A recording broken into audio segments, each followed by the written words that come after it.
Hello मेरे प्यारे बच्चों, आपका फिर से स्वागत है हमारे शिक्षा स्पार्क स्टूडियो यूट्यूब चैनल पर। Class 7 Bihar board social science सामाजिक विज्ञान हमारे अतीत भाग 2 इतिहास की पाठ्य पुस्तक है, जिसमें चैप्टर है 18वीं शताब्दी में नए राजनीतिक गठन।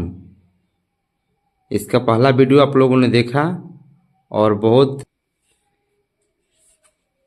इस पाठ में हम लोगों को औरंगजेब की मृत्यु से लेकर 1707 से लेकर के 1761 तक पानीपत की तीसरी लड़ाई तक पढ़ना है। और हम लोग इसके पीछे जो प्रश्न है ये इस सबको हम लोगों ने पहले वीडियो में देख लिए हैं और दूसरे वीडियो में हम लोग प्रश्न नंबर 2 आइए विचार करें। प्रश्न नंबर 2 को हम लोग हल करेंगे। 18वीं शताब्दी में सिखों को किस प्रकार संगठित किया गया?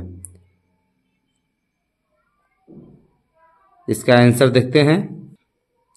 सिख धर्म के 10वें गुरु थे गुरु गोविंद सिंह और प्रथम गुरु थे गुरु नानक देव, जिन्होंने सिख धर्म की स्थापना की थी, गुरु नानक देव ने। और यहाँ शुरू करेंगे कि 18वीं शताब्दी में कई योग्य नेताओं के नेतृत्व में सिखों ने अपने आप को पहले जत्थे में और बाद में मिसलों में संगठित किया।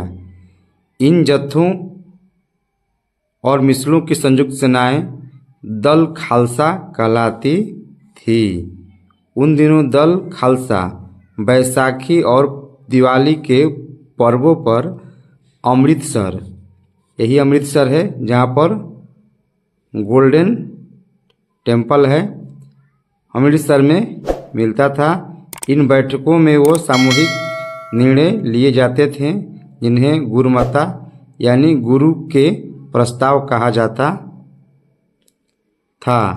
सिखों ने राखी व्यवस्था स्थापित की, जिसके अंतर्गत किसानों ने उनकी उपज पर 20% कर के रूप में लेकर बदले में उन्हें संरक्षण प्रदान किया जाता था।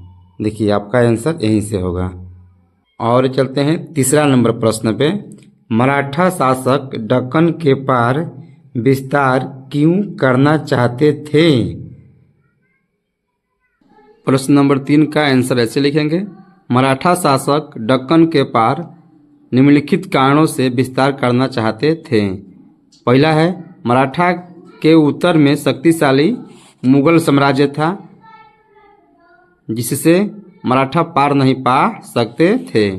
दूसरा में है, मराठे एक तरफ से मुगलों, दूसरी तरफ से निजाम हैदराबाद तथा तीसरी ओर से मैसूर से घिरे हुए थे, इसलिए उनके पास दक्कन की ओर विस्तार करने के अलावा कोई चारा नहीं था।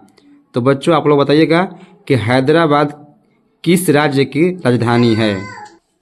और तीसरा है, दक्षिण में विजयनगर के पतन के बाद विजयनगर की स्थापना हरियर और बुक्का नामक 2 भाइयों ने की थी। के बाद कोई शक्तिशाली राज्य नहीं था जो मराठा के विस्तार का विरोध कर सके। प्रश्न है, क्या आपके विचार से आज महाजन और बैंकर उसी तरह का प्रभाव रखते हैं जैसा कि वे 18वीं शताब्दी में रखा करते थे?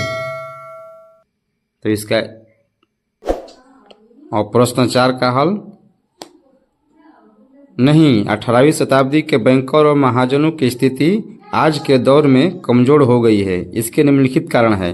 पहला कारण है कि उस समय जनसाधारण के पास महाजनों और बैंकरों के अतिरिक्त ऋण लेने का कोई साधन नहीं था, जबकि आज अनेक सरकारी संस्थाएं सस्ते दरों पर ऋण उपलब्ध करवाती है। दूसरा कारण है कि उस समय जनता के अशिक्षित होने के कारण झूठे दस्तावेजों से महाजन वर्ग जमकर शोषण करता था, परंतु आज की जनता शिक्षित है।